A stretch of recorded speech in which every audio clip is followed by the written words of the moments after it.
Alright, today I'm going to be showing you guys how to convert your Norotos TATM mount to be accepted onto the Norotos Universal Shroud.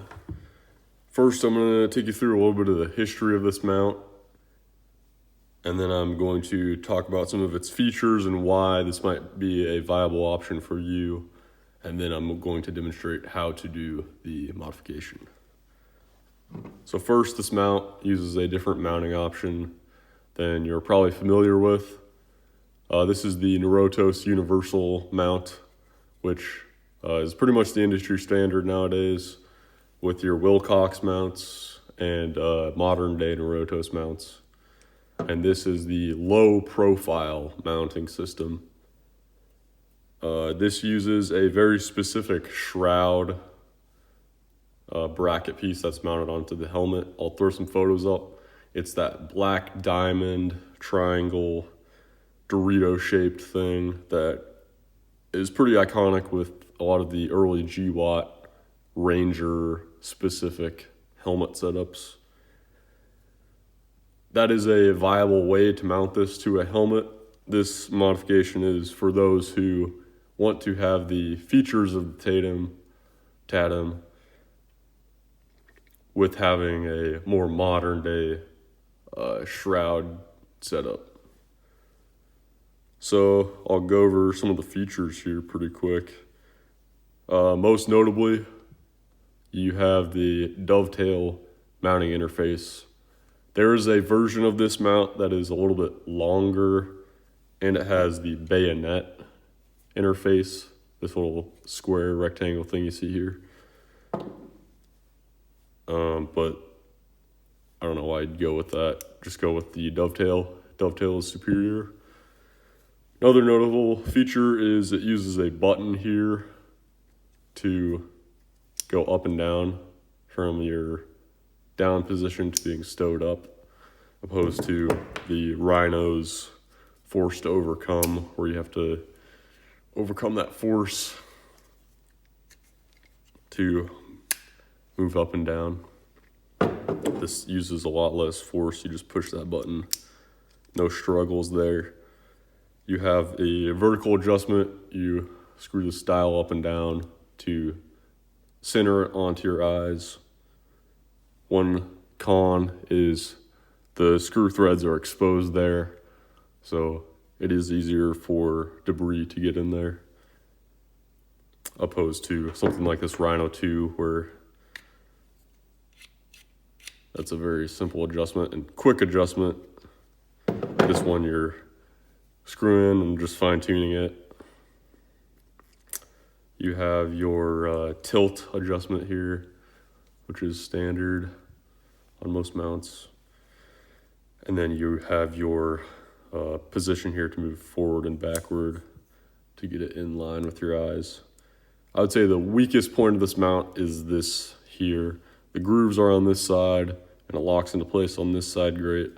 But this side, it's just a smooth rail, so you'll have the slightest amount of play there, which is, I would say, the biggest downside to this mount. Other than that, if you can overlook that, it's a great mount. And the dovetail release feature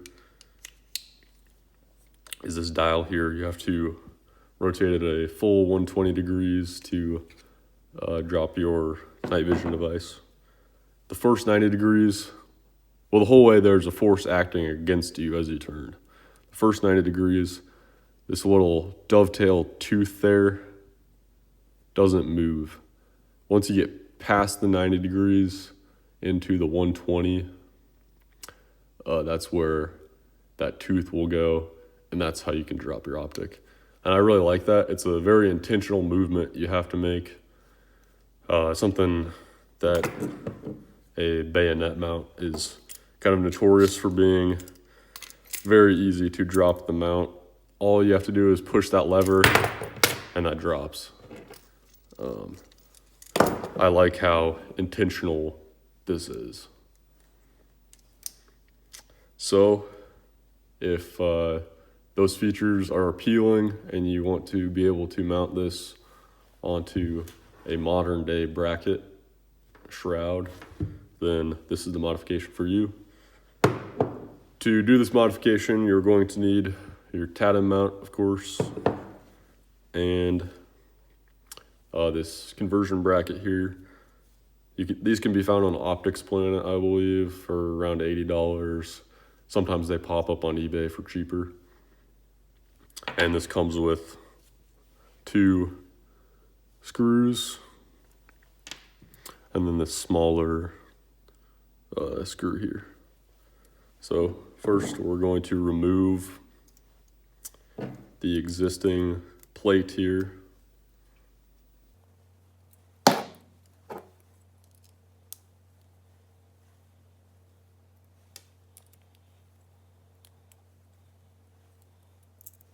Which uses, I believe, Allen wrench size 2 on that. That plate will come off, and you'll have your 3 holes. And the first one, we need to put in this short silver screw, which uses an Allen wrench size 1.5, I believe. And this one's main job is to create a blockage so you can't overextend your vertical adjustment beyond what is capable, so you don't get this off the tracks it's on. And then we have our universal conversion bracket with a 3-level adjustment capability. You can set it at the middle and kind of fine tune it from there if you need to go up or down. I found that having it at the highest configuration works best for me. And these 2 screws pop in.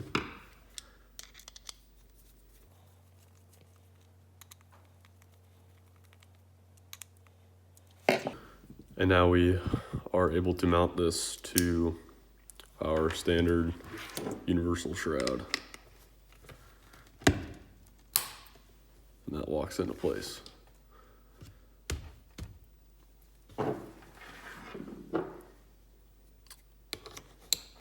So on the scale of things, this is a relatively affordable option to get into a dovetail interface for your night vision. The cheapest option is to probably go the Rhino 2 pimp your Rhino mount thing, where you take out this roll pin here and then slide this entire piece off, and then get either a piece from the Norotos AKA 2 that uses this same rail system, and it's a dovetail piece that slides on, or I think there's this guy who makes them, I forget where, but he makes a little piece that you can throw on. Each of those have their own cons.